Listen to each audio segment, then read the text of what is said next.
With how advanced technology has become these days to allow convenient travel, communication, productivity, and so on and so forth, one might ask, if mankind made it this far, what does the future look like? Are we gonna have flying cars, self-lacing shoes, teleportation devices, good healthcare? Am I gonna have a beautiful house? With a beautiful wife? And a beautiful driver's license? If you think that's what the future holds for you, you need to wake up and smell the disgusting coffee because you ain't getting shit. You're also not going to get a face reveal. Generative AI has completely taken over our everyday lives, with self-generated shitposts of SpongeBob in Breaking Bad, misinformation, content farming, environmental consequences, and companies resorting to replacing human labor. Enter the profit Postman. For the past few years now, we received a surplus of random-ass kids movies suddenly getting revisionist history out of nowhere in the form of internet memes. This obviously isn't uncommon. I mean, half the memes I shoehorn in my videos are based on something you know, but all I'm saying is that I haven't heard a damn peep about the DreamWorks movie Home until I was hit by the shusher in 2024.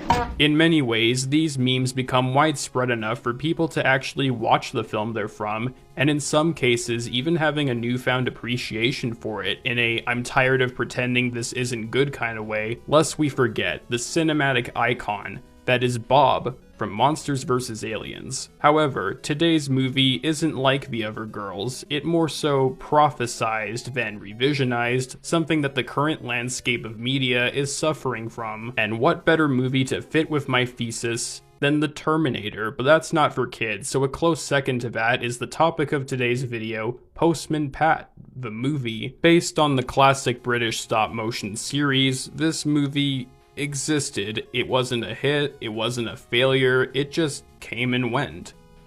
At least until it became the next big Twitter meme out of nowhere. So naturally, I decided to take a deep dive into this fairly forgotten animated movie and see what makes it tick in the big 2025. I mean, after all, who could go wrong with this poster, with our main man doing the iconic lesbian pose, and in the background, a malfunctioning C-word, Elastigirl, and the Super Mario Bros. Knowing Nintendo, I'm surprised they haven't tried to sue Lionsgate yet for these two blatant ripoffs. Oh, and speaking of, due to the nature of this being a Lionsgate production, they will most likely send a copyright landlord to claim this video if I so much as played a single clip with sound on. So unfortunately, to get with the times, I will resort to using an AI copyright border. Yep, that's right, I really have just fallen off so soon, so go ahead, click off the video, and unsubscribe right now. Okay? Perfect. Now, allow Mr. Stardweeb to ruin your day. I can't hold this with my left hand, fuck.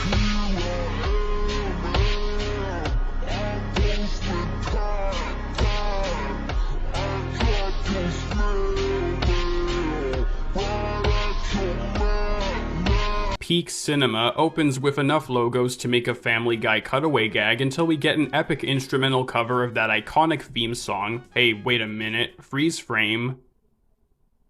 This asshole stole Ted's truck. He GTA'd his truck, that's his truck. I mean, granted, I only saw like 2 episodes of this show and I checked the Postman Pat wiki for me to know this, but even I know that belongs to Ted. I'm sure of it. Trust me, guys, I know my lore. I'm an expert, I swear. You uncultured swine! We're introduced to the man himself, Postman Pat, and his... He's got a happy family and it's a wonderful day, which is ironic since this is England, but everyone loves Pat so much he makes them unironically want to be a postman. Wish I was a postman. Well, what are you doing here? Stop arsing around and deliver, pal. Bagel delivery! What? I didn't order it. Chicken drop! Why does Mrs. Goggins have a wrapped up corpse prepped for delivery? Did she kill this dude? Hold up, let me see what Google has to say. Alright, so according to Google, Mrs. Goggins does not carry a dead corpse in Postman Pat the movie. The item is actually an ancient Egyptian mummy that she is transporting as a parcel for delivery. Nah, I ain't buying this. She's totally out for blood. Like the TV show, Pat and Jess go around Greendale delivering parcels and helping those in need, whether it be delivering batteries for this old dude's hearing aids or helping this sheep stuck in a tree via helicopter. They just show up with a helicopter out of nowhere. Like, I guess he just drove to work, got the helicopter, and came back for the most unconventional use of a helicopter ever. Take a shot when I say helicopter. We're now at the special delivery service playset, where the atmosphere matches that of an Amazon warehouse. We're introduced to a very special someone. That's someone you recognize from a certain clip that really took off to a point where I'm mentally obligated to watch this movie and review it. That someone goes by the name of Edwin Carbuncle, the bad guy of the movie. You can tell he's a bad guy because not only does he sound and look like a bad guy, but he's openly anti-human. He's all about machines and efficiency, so you know damn well that like every other evil businessman in kids' movies, he's got one thing on his mind and one thing only: money. In 1945, corporations paid 50% federal taxes. Also helps that at no point does he hold a pencil in this movie, because in his mind, pencils are for wankers. He announces to all the employees that he'll teabag their drinks, limit bathroom breaks, But I had a curry for lunch. I shit in my pants. and cut their pay. So that means no bonuses, which means no holiday to Italy for his wife. Oh no, now how is he gonna tell her? Oh no, what we gonna do? It'd be easier to tell her that Bombardino Crocodilo isn't real than to tell her Edwin Bezos ain't giving him a raise. Oh right, I forgot. Pat promised his wife a honeymoon in Rome earlier, and that's the main conflict, so yeah, I just thought I'd let you know. Well, you know what they say, when in Rome...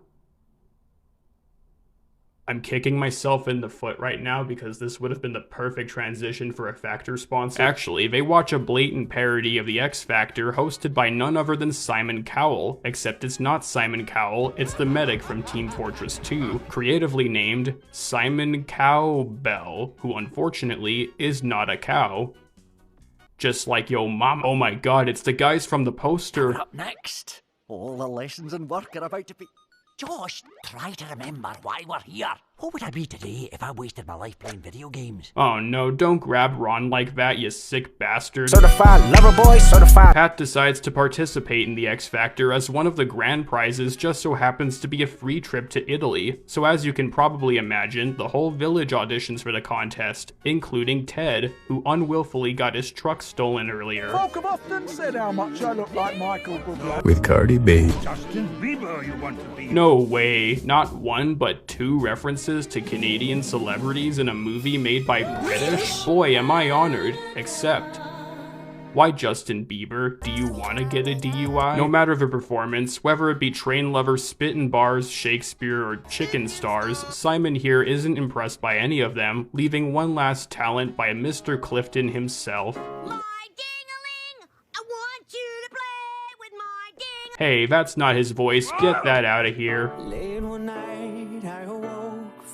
Wait, that's also not his voice. That's Irish singer/songwriter Ronan Keaton. I know he's Irish because literally earlier in this movie, he makes a cameo where he ironically gets rejected. Now here he is as Pat trying to get back at Simon. He's not even British. You're not even fucking British! Hey, fucking rabbit!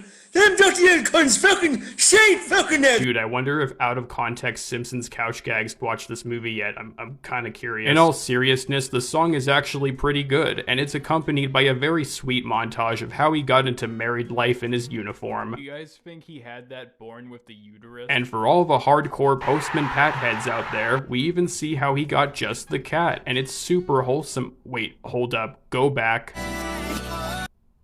You fucked it.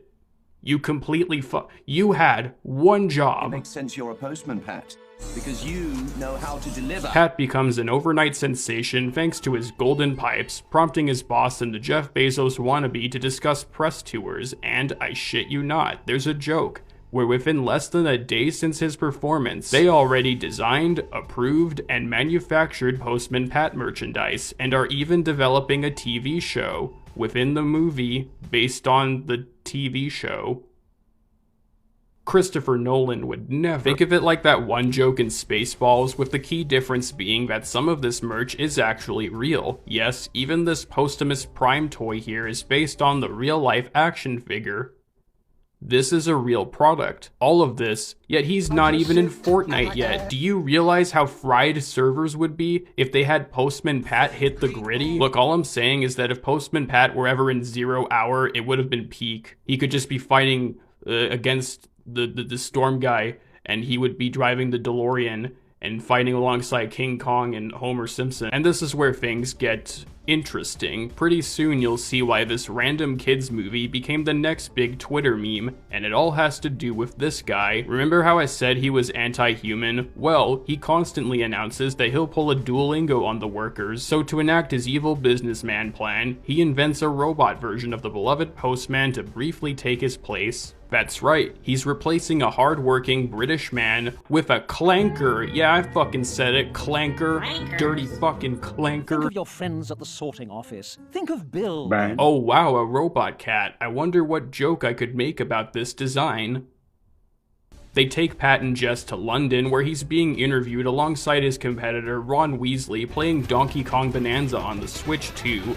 Actually, that's not a Switch 2, that's a PlayStation Portable, which came out in 2004.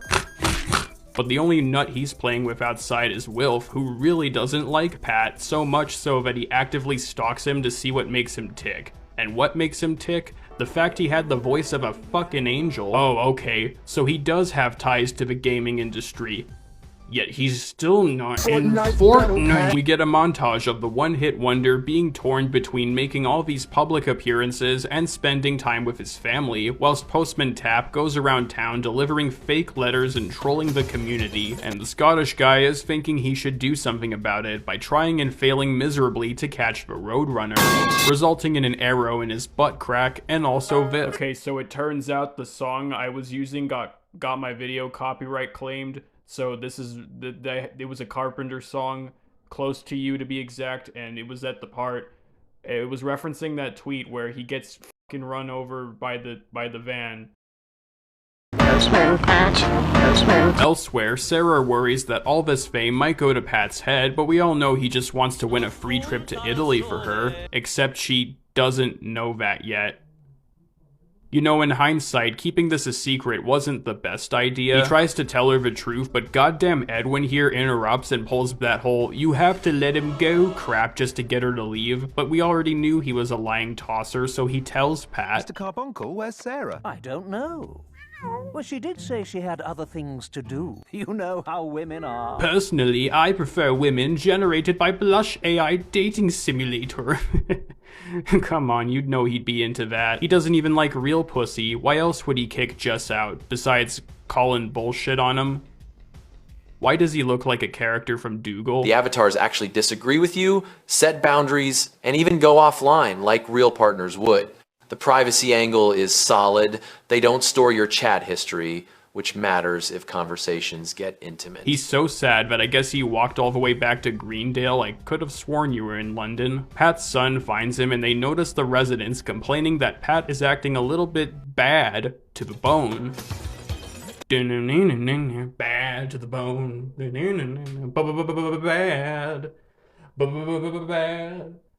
Bad to the bone. Now, thanks to this asshole, Pat bought his replacing Ben here because, well, these clankers are taking their jabs. And everyone just rolls with it. Even his own son just accepts that Postman Patrick here says this shit, despite how obviously out of character he is. You'd think for how self-aware the movie was up until now, someone would bat an eye at his glowing sans Undertale eyes, or the fact he drives like a Floridian. Hell, even after they leave the place, multiple Pats start goose-stepping their way into the office, yet no one sees or hears this. It's just empty enough for the bad guy to enact his planned fervor, and, well, just watch. The board of directors will retire that weak-kneed Brown and promote me to CEO! And I won't stop there. We'll diversify into other businesses. We'll make automated bank tellers, robotic technical support, even computer-animated movies! Holy shit. This dude is straight up an AI tech bro. This movie predicted the future. That's why it made the rounds. It tried to warn us of a future where corporations lose all morality in order to appease their new robot overlords as a means to not just speed the process, but cut costs on hiring human workers. Postman Pat tried to warn us, and we didn't listen. We assumed all those sci-fi thrillers we grew up on were just a work of fiction. There's no way robots would actually take over the world. But alas, it just keeps getting worse. Postman Pat is the chosen one. He's the Messiah. That's why everyone loves him so much they want to be in his shoes. He led the way to Greendale. Wow, this movie really makes you forget that it's based on a TV show about some guy delivering packages, huh? Well, at least it's better than...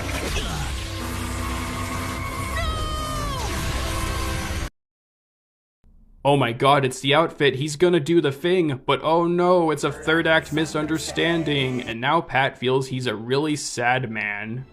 You should be a very happy man.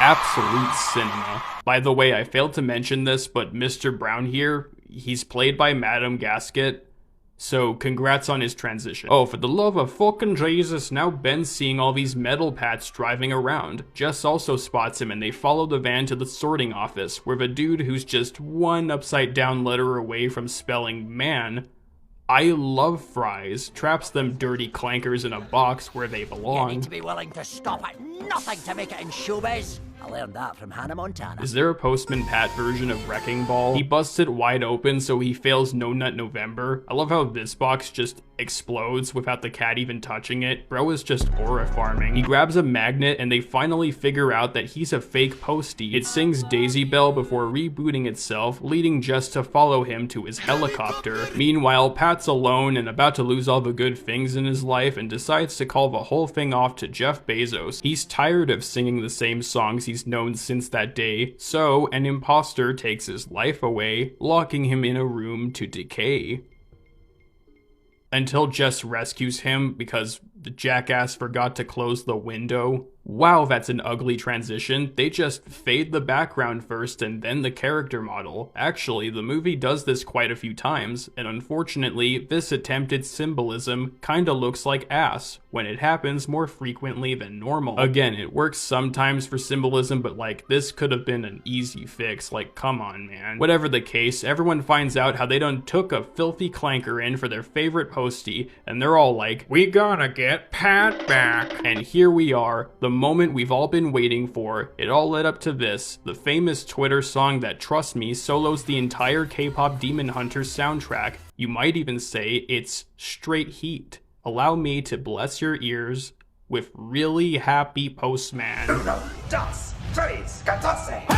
your neighbor. Goodbye, I'll see you later. This place was not for you to look and see to get from me. I did something really cliche. I told you I was fighting the copyright robots. Pat somehow gets his uniform back and, like any classic episode of the show, gets chased by metal Pats up a building. They get away, but now they gotta deal with metal Jess over here, traumatizing a whole new generation of toddlers. Oh right, the joke. It shoots itself with its frickin' laser beams like its name is Lumass the Dumbass by Dr. Beavis and Dr. Butthead, and they find a way in. Then the Scottish dude exposes Metal Pat in 4K for using an AI voice filter. But then the real Pat shows up, resulting in Edwin assembling his army of slave robots. So as a last-ditch effort to save Bikini Bottom, Pat gives an uplifting speech that if there's one thing he's learned from the past 6 days, 5 minutes, and 27.5 seconds, is that you are who you are. No amount of fame or technology or some other third thing can make him anything more than what he truly is, a postman. And that's okay, at least he didn't drop this.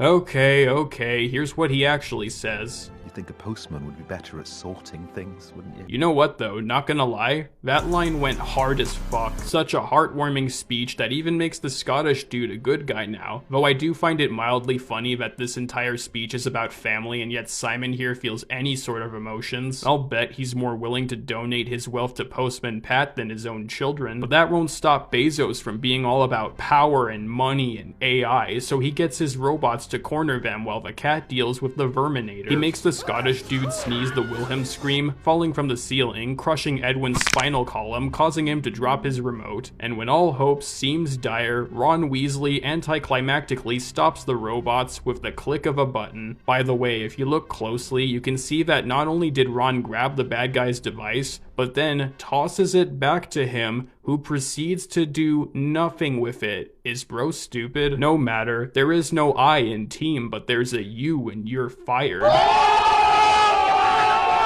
So he gets taken away, but he'll be back. You'll see. He'll just move to America. Wait, what? I'll just move to America. I'm not even a bad guy then.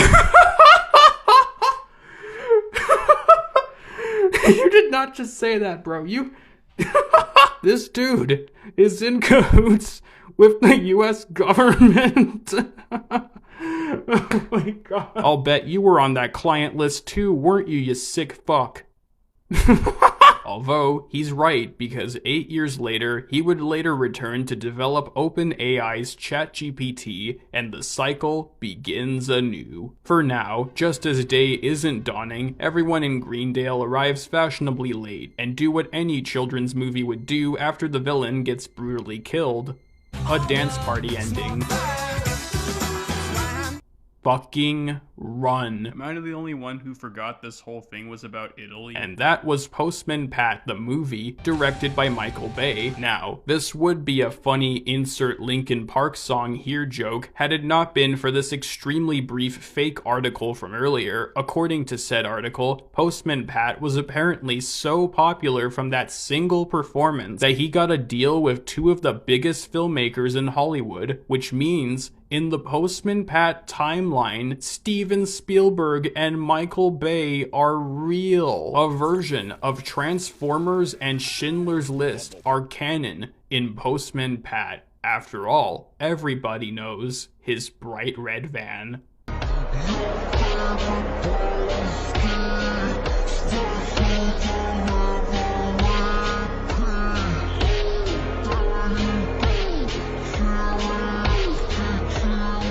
Well, I had no idea what I was expecting, but yeah, that was certainly a movie I watched. It's weird because at first glance, it looks like something a DeviantArt user would act like killed their grandma, but overall, I didn't hate this one. I wouldn't call it a great film or anything above average though. A lot does happen in the story to a point where you end up forgetting what the movie's even about. Most of it's centered around Pat being famous, thus taking his time away from his job and family, but then they try balancing it with this Terminator Mitchells vs. Machines type direction and it gets lost in translation. I will say though, the whole AI uprising plot did kind of pique my interest, solely for how way ahead of its time it was. Amazon employees tell me if this hits close to home. Putting that aside, it doesn't offer a whole lot you couldn't already get from other family movies, yet at the same time can't seem to tell what it wants to be. Not to mention, a lot of the show's supporting cast don't really do much aside from making me check the wiki, and this contrived conflict where for some reason they mistake a robot for a living organism so easily. Like, I get it's an animated cartoon, but like,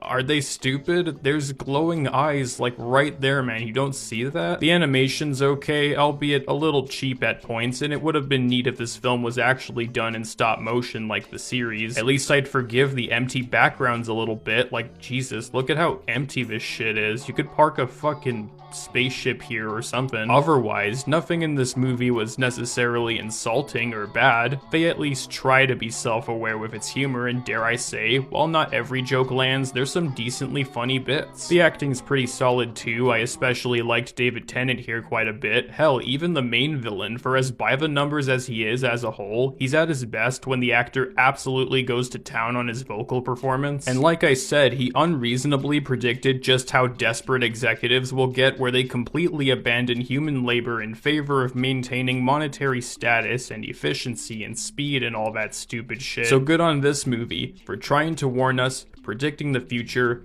and yet still nobody bothered listening to it. It's also got some wholesome moments, and I thought the titular character was likable enough. Sure, his arc is derivative, plus they don't fully commit to his singing talents outside of the beginning and end where he's just really good at singing out of nowhere. But I do appreciate that instead of taking advantage of his newfound stardom like in most of these stories, he becomes relatively overwhelmed by it, and even shown to be genuinely distraught by how much he's changed, despite doing it for his family. Though Though, while we're still here, I may as well bring this up now because I have no idea when I'm ever talking about it again. The director of the movie, Mike Disa, revealed a work print for a completely different version of it from what we got. I'd say it's more interesting than the actual thing. This could, honest to God, make for its own dedicated video, but long story short, Pat in this early cut does the exact thing I described when letting his stardom get to his head. So yeah, you can definitely see why they changed it, but honestly, I don't hate this direction either. With a few story tweaks, there could have been a way more interesting conflict that Pat has to deal with in pursuit of his fame. His morality. I like him in the final cut, but there's significantly less going against him to be a compelling protagonist. Yeah, compelling, that's what I get for analyzing a baby movie. Everyone already loves him, and he's got a loving family and a great job, so really the only conflicts he'd face aside from being caught in the fame is not being able to go to Italy because, well, his wife just wants to see the Super Mario Bros, goddammit. Do you see how expensive those tickets are? Other than that, I can't say it was all bad. Nothing groundbreaking, but still fine. During the writing process, though, I watched a few more episodes of the show just for comparison. Suffice to say, I don't think they planned ahead about adding Edwin Carbuncle yet. It's kind of hilarious in retrospect how they took this mostly calm, laid-back show about a man and his cat delivering shit, and instead of making some sort of road trip story out of it, they go, yeah, this is brilliant, but you want to know what this movie adaptation needs? Clankers. My point is that I can see how Postman Pat fans might hate this movie's guts, as it is a generic animated kids movie with too much going on at once, whereas in the show, barely anything really happens that would keep an outsider's attention. That being said, I can see the appeal in the latter. The simplicity really adds to the charm of it, and all things considered, it's a cute show. Or at least from what I've seen of it. Maybe I'll binge all the episodes someday, I don't know. Now, am I giving this Postman Pat movie too much credit? Maybe, but in conclusion, while it's not the best adaptation, in fact it's kind of a bad one, it's not the worst thing ever. At its worst, it can be a little bit boring and unfocused, while at its peak, it's a completely inoffensive little movie that just so happened to have predicted a rather harsh and depressing future. The only thing I have left to ask now is, what's next? Because I truly believe that we've officially reached the peak of what random animated movie becomes the next big ironic meme of the year. I'm gonna be frank, I never would have known about this movie's existence had it not been for the fact that Twitter got its musky mitts all over it for a month straight. I could have been literally doing anything else in November, but no. 2 weeks of writing and editing for a kids movie that everyone forgot until the big 25. The best part is that by the time I release this video, everyone would have already forgotten this movie yet again. Isn't that great? I'm completely out of touch. I don't even know how well this video is gonna do, but god damn it, I did it for the art. But hey, if a semi-obscure kids movie is enough to convince people that maybe Coca-Cola shouldn't be up its own ass about using AI, then I'm all for it. After all, it's the human touch that robots just aren't programmed to do. Unless they're WALL-E, or Eve, or R2-D2, or Jenny Wakeman, or Bender, or BMO, or Rodney, or Carl, or the Iron Giant, or 3CPO, or Optimus Prime, or Astro Boy, or Astrobot, or Cyborg, or Mega Man. Fuck this, I'm playing Fortnite. Or Johnny 5, or Clank, or Osimo, or Karen, or Baymax, or Eric and Deborah Bot 5000, or Bot, or Simon Cowell, or that one skiing robot from Wallace and Gromit, or Kit, the talking car from Knight Rider, or Joe McHale robot from LEGO Dimensions, that dope-ass game, or Society, or Coca-Cola, or me, or you, or the world, or the multiverse, or the PFP I'm using.